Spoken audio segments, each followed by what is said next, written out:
துலாம், சித்திரை, சுவாதி, விசாகம் இந்த 3 நட்சத்திரம் 9 பாதங்களை கொண்ட ராசி. ராசியின் அதிபதி சுக்கிரன். ராசிக்கு 8ஆம் இடத்தில் ஆரம்பத்தில் இருந்தாலும் 26 நாள் அன்றைக்கி 9ஆம் இடத்துக்கு போயிடுறார். 3 கிரகங்கள் 9ஆம் இடத்தில் இருக்கிறது அதீதமான ஏற்றத்தை கொடுக்கும். நினைத்த காரியங்கள் நினைத்த இடத்தில் நினைத்த நேரத்தில் நடக்கக்கூடிய வாய்ப்புகள் உண்டு. எவ்வளவு நாளாக பட்ட கஷ்டங்கள் எல்லாமே மாற்றங்களை ஏற்படுத்தும். அதாவது உங்களுக்கு ஒரு புதிய மாற்றங்கள் உங்கள் வாழ்வில் நிச்சயமாக வரும். அதாவது டேர்னிங் ஏ நியூ இயர் லீஃப்னு சொல்லுவார் இல்லையா, அந்த மாதிரி பெரிய மாற்றங்கள் இருக்கக்கூடிய காலகட்டமாக அமைய போகிறது. இந்த காலகட்டத்தில் பார்த்தீங்களா, மேற்படிப்புக்காக வெளிநாடு வெளியூர் வெளிமாநிலம் செல்லக்கூடிய பாக்கியம் நிச்சயமாக வரும். உங்களுடைய புகழ் அந்தஸ்து கௌரவம்லாம் ஏறும். புதிய வேலையில் மாற்றம் ஏற்றம் எல்லாமே கிடைக்கக்கூடிய காலகட்டம். தொழிலில் அதீதமான அபிவிருத்தி எல்லாமே கிடைக்கக்கூடிய காலகட்டமாக இருக்கும். உங்களுடைய உடல்நிலையும் நல்ல ஒரு ஏற்றம் இருக்கும்.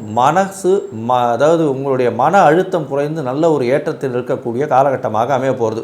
துலா ராசிக்காரர்களுக்கு இந்த ஆடி மாதம் ஒரு வரப்பிரசாதம்.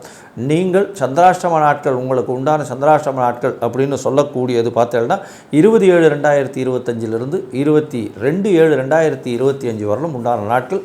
இந்த நாட்களில் புதிய முயற்சிகள் வேண்டாம். வெளியூர் வெளிமாநில பிரயாணம் வேண்டாம். ஒருவேளை பண்ண வேண்டியதாக இருந்ததேயானால் அருகில் இருக்கக்கூடிய லக்ஷ்மி நரசிம்மருக்கு பானகம் சமர்ப்பியுங்க. உங்களுக்கு உண்டான சந்திராஷ்டமத்தின் தாக்கம் குறையும். இந்த மாதத்தில் ஒரு தடவையாவது ஸ்ரீரங்கப்பட்டினம் போயிட்டு வாங்க. நல்ல ஒரு ஏற்றம் கிடைக்கக்கூடிய காலகட்டமாக அமையும்.